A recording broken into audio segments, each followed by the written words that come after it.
Boa tarde, boa tarde, boa tarde, meu povo. E aí, minha gente, como que vocês estão? Voltamos com as nossas lives de imobiliaristas. Hoje, eu e a Duda vamos conversar sobre análise de viabilidade. Estou aguardando a Duda entrar aqui. Queria falar com vocês, gente, que tanto eu quanto a Duda, nós estamos muito animadas para essas lives. A Duda entrou, deixa eu convidá-la para participar.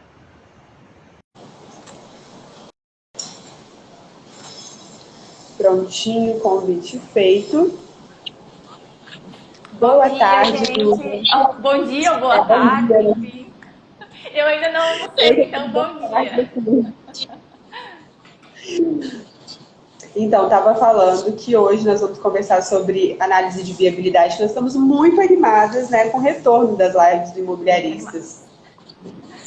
Sim, Esse- as lives agora a gente vai fazer, como a gente já comentou com vocês nos stories, né? Esse mês de junho, toda quarta-feira, em alguns horários diferentes, mas a gente vai relembrando, sempre trazendo um tema da advocacia e também do direito imobiliário.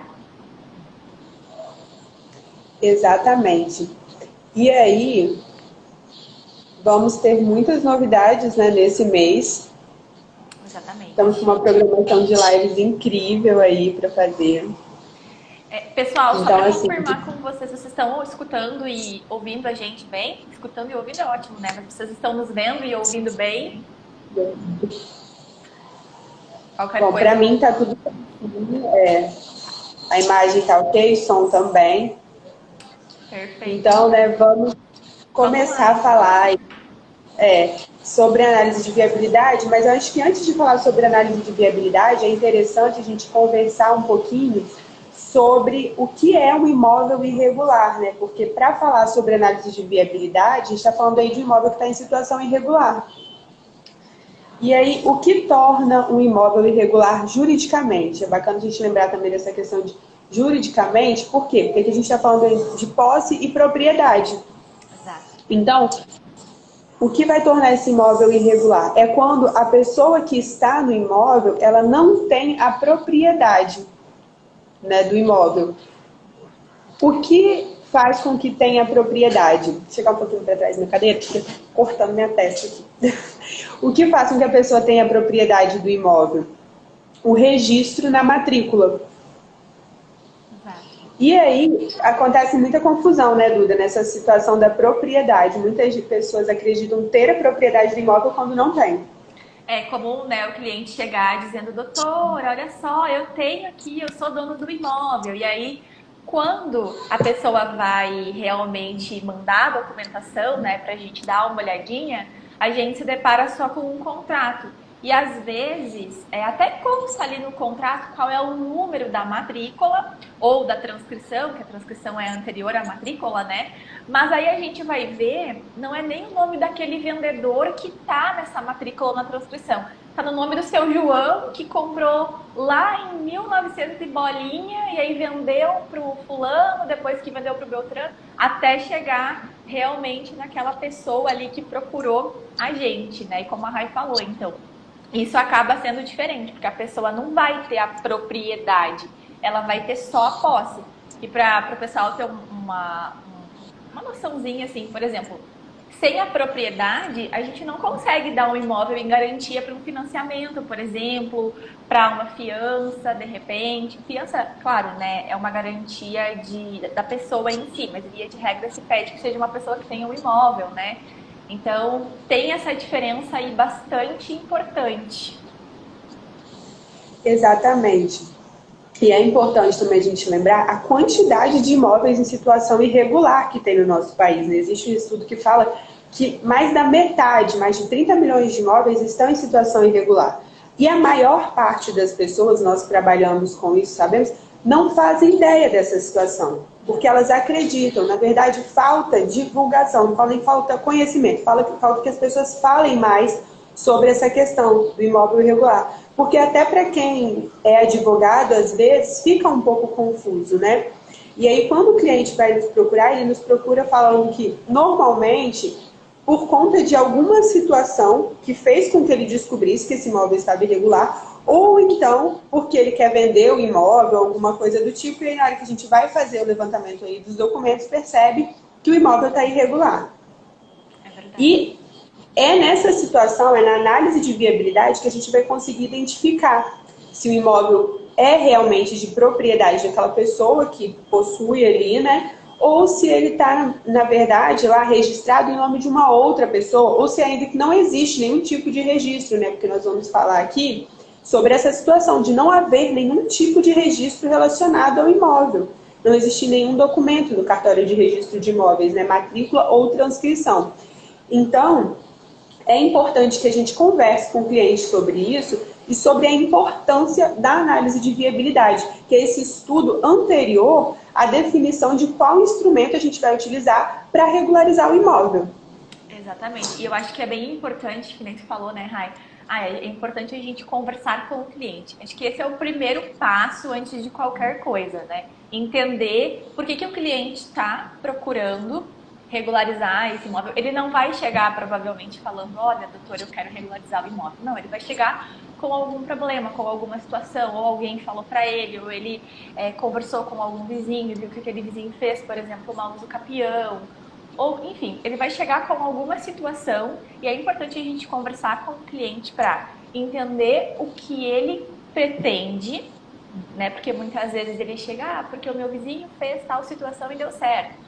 Mas aí a gente conversa, vê o que ele pretende, vê quais são os documentos que ele tem, se a gente tem especialmente uma matrícula, uma transcrição, ou se não tem nada, ou se ele tem só o contrato, ou se ele tem um recibo, né, o que é bastante comum também, acontece. E aí, a partir disso, a gente consegue iniciar aí essa análise de viabilidade, que é o que a Rai falou, né? Esse estudo para entender o que está acontecendo, quais são os documentos que a gente tem para conseguir trabalhar e o que pode ser feito. Exatamente. Bom dia, Cris. A Cris deu bom dia. Bom dia. E ontem, quando eu publiquei nos stories falando sobre a nossa live de análise de viabilidade, algumas pessoas vieram falar sobre essa dificuldade em abordar com o cliente, em conscientizar o cliente da importância dessa etapa. Eu costumo falar que a análise de viabilidade é a etapa mais importante da regularização. Porque se você não faz a análise correta dos documentos, se você não sabe qual o instrumento correto para regularizar o imóvel, você vai ficar nadando, nadando sem sair da praia, você vai ficar perdido ali naquela situação. E aí eu até falei lá, né, que não é interessante precificar antes a regularização, antes de você fazer essa análise de viabilidade. E aí, como eu costumo fazer, a Duda também vai falar como ela faz também, né, conversa com os clientes, para trazer essa consciência de que a análise de viabilidade é uma etapa muito importante. É primeiro falar que o procedimento de regularização ele é feito em etapas, efetivamente. Que essa primeira fase, como eu falei, é importante porque se a gente não fizer a análise dos documentos, se nós não soubermos qual é a real situação do imóvel, a gente não vai poder fazer nada em relação à regularização. Então, ali é uma etapa crucial para definir quais os próximos passos, né? E aí, como eu falei também lá nos stories, e de vez em quando eu converso um pouco mais sobre isso, né? É importante que o cliente tenha consciência que, por ser uma etapa da regularização, é um serviço que sim, ele é pago, porque demanda tempo, demanda muito conhecimento. Porque, como a gente falou, se nessa fase de análise de viabilidade não for feita a análise correta, se as pessoas não tiverem, se o advogado que está fazendo ali essa análise dos documentos não souber qual o instrumento que ele vai utilizar, qual é a forma correta de regularização ali para a situação, e como a Duda falou, para o interesse do cliente, ele não vai conseguir finalizar a regularização, ou ele vai ter muita dificuldade para fazer essa regularização. E aí pode cair na situação de precificar de uma maneira e depois ter um prejuízo ou perceber que ele não foi feito da forma correta. Exatamente. Eu acho legal também quando a gente passa essa necessidade para o cliente, né? Falar, olha, essa primeira etapa é a mais importante, por quê? Porque a partir daí a gente vai saber se como que a gente vai seguir daqui para frente, o que é possível fazer. Porque como a gente comentou antes, né? Às vezes o cliente chega falando, doutor, eu quero fazer uma luz capião que o meu vizinho fez e deu certo, aconteceu assim, assim, assado. Não necessariamente vai acontecer da mesma forma no caso do cliente. por exemplo, fazendo essa análise de viabilidade, a gente consegue entender se de repente é o caso de fazer uma usucapião ou não, se é o caso de fazer um contato com a pessoa que vendeu o imóvel para o cliente e pedir só a outorga da escritura, que são coisas, são serviços extremamente diferentes e que vão demandar também um tempo diferente, um estudo diferente, uma dedicação um pouquinho diferente. Uma outorga de escritura vai exigir estudo, vai exigir dedicação, mas ela exige menos tempo do que uma usucapião, que é um processo completamente diferente, né? E isso vai refletir financeiramente no bolso do cliente. Uma outorga de escritura vai ser um serviço mais barato, uma usucapião vai ser um serviço um pouco mais caro, né? Então, é legal passar isso para o cliente de, olha, essa primeira etapa é importante para a gente definir o que pode ser feito no teu caso, né? Se existe só uma possibilidade ou existe mais de uma possibilidade, quais são os riscos e quanto que isso vai custar. Exatamente. E aí, passada essa introdução que a gente fez, né, vamos falar efetivamente, né, dos passos da análise de viabilidade. Por quê?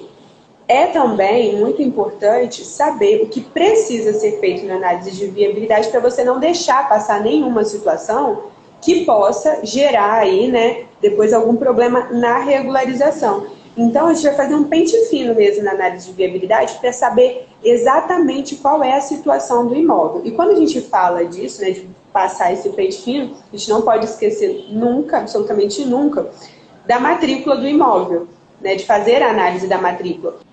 Mas antes de fazer essa análise da matrícula, é importante também a gente verificar a situação do imóvel, se ele é um imóvel de domínio público ou não. Porque se for um imóvel de domínio público, a gente já vai excluir aí a possibilidade da usucapião extrajudicial, por exemplo, que não é possível usucapir imóveis de domínio público. Então, a gente já começa ali a eliminar, né, quais as possibilidades de regularização. Passado isso aí, a gente vai falar sobre a análise da matrícula. Que é o ponto de partida, né? A gente sempre, eu e a Raia, a gente sempre fala, chega às vezes até a ser repetitivo, né? Matrícula, matrícula, sempre parte da matrícula. Se não tiver, aí sim, aí a gente busca outras formas. De repente faz a pesquisa pelo endereço do imóvel para ver se realmente não existe nada, ou se existe daqui a pouco uma transcrição, enfim. Mas o ponto de partida é a matrícula, conversar com o cliente, né? Primeiro que a gente falou, a matrícula e verificar se realmente é um imóvel que não é do município, do estado ou da União. Exatamente. E aí, na análise da matrícula, não é nem análise da matrícula, primeiro a gente tem que verificar se existe matrícula. Então, como que a gente vai fazer isso? Existe um cartório de registro de imóveis responsável por essa localidade, onde o imóvel está localizado. E aí você precisa se dirigir lá, ou hoje a gente tem a possibilidade de fazer de forma digital isso, né? Requerer pelo endereço do imóvel, se você não tiver o número da matrícula efetivamente, a certidão de ônus reais para saber, né, a certidão de interditor para saber qual é a situação do imóvel, quem é o proprietário. E aí também é interessante a gente colocar que não basta só você ler lá, é óbvio, né, que a gente vai olhar o último andamento da matrícula, mas a gente precisa de ler a matrícula efetivamente.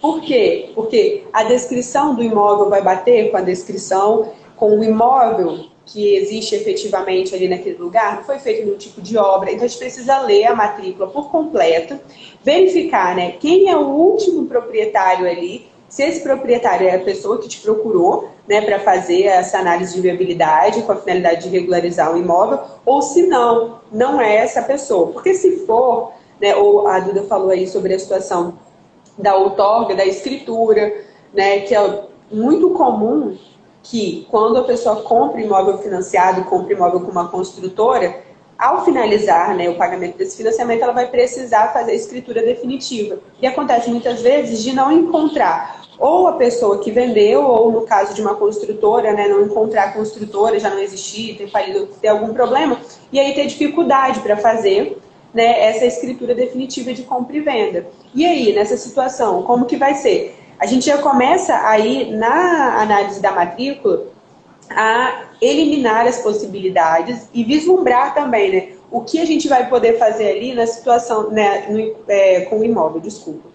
Não, exatamente. E assim, além dos proprietários, né, para a gente conseguir entender quem que são as pessoas envolvidas na situação, a gente consegue ver qual é ali a descrição do imóvel, como a Rai falou, para ver se bate com a realidade, né? Às vezes vai falar só um terreno, na verdade, assim, um lote de tantos metros quadrados, no loteamento, ou, né, não for apartamento no condomínio e tal.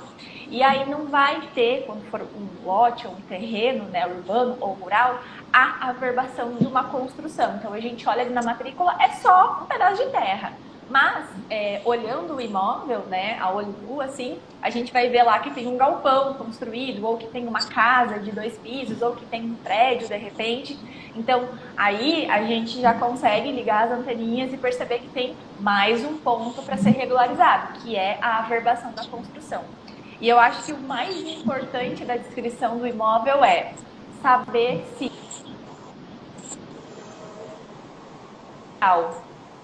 e não sei se cortou, gente, para mim deu uma travadinha aqui. Pra mim deu uma travada também. Ah, tá. Então Travou vou aqui retomar. pra mim. Como eu estava falando, a gente tem a questão da averbação de uma construção, né? Se for necessário ou não, para botar na matrícula aquilo que efetivamente existe, né? A olho nu. E o mais importante, a meu ver, entender se é um imóvel urbano ou se é um imóvel rural, porque as formas de regularização, elas podem ser parecidas. Por exemplo, a gente pode fazer os capião de imóvel urbano e também pode fazer os capião de imóvel rural. Só que as exigências são diferentes. Por exemplo, georreferenciamento. Quando a gente está falando de um imóvel urbano, não é necessário fazer.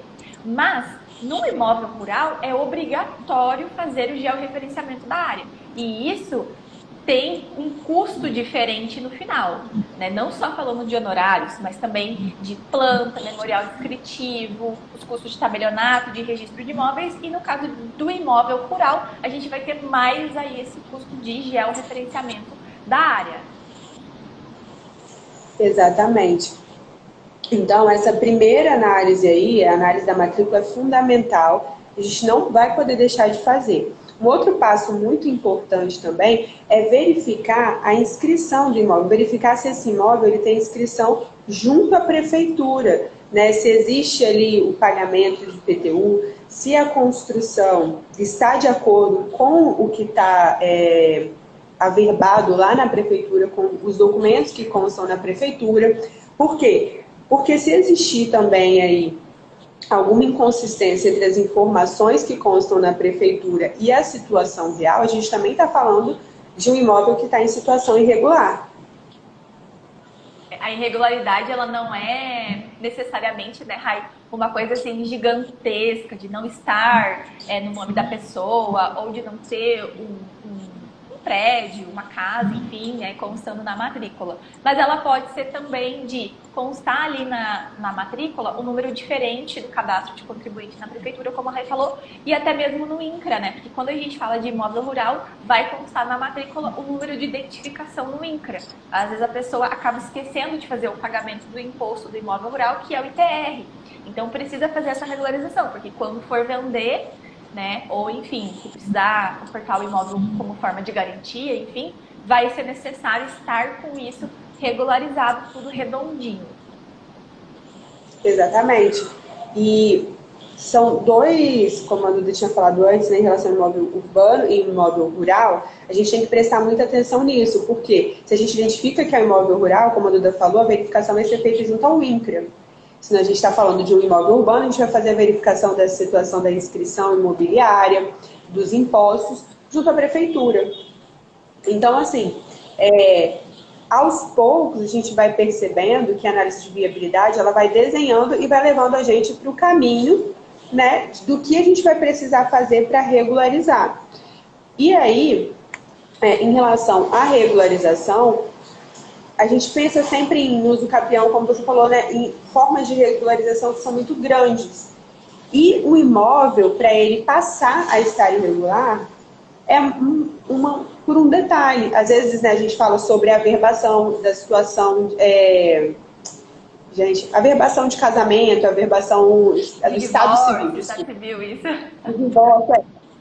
A mudança de Estado Civil, se você não mudou de Estado Civil, se isso teve algum tipo de reflexo no regime de bens, você vai precisar informar isso. Então, são todos detalhes que, ao final, vão fazer uma diferença. Exatamente. E o número de contribuinte também, como a gente estava comentando, às vezes não tem. Quando a gente compra imóvel na planta, por exemplo, às vezes vem o número do terreno em si. E não ali especificamente, depois quando a construtora faz a divisão ali das unidades, de cada um dos apartamentos. Ficou Então, mudo para mim. opa, Vocês estão voltou? ouvindo bem? Voltou? Talvez seja só para mim, mas tá mudo. Eu tô vendo você bem, mas eu não tô te escutando.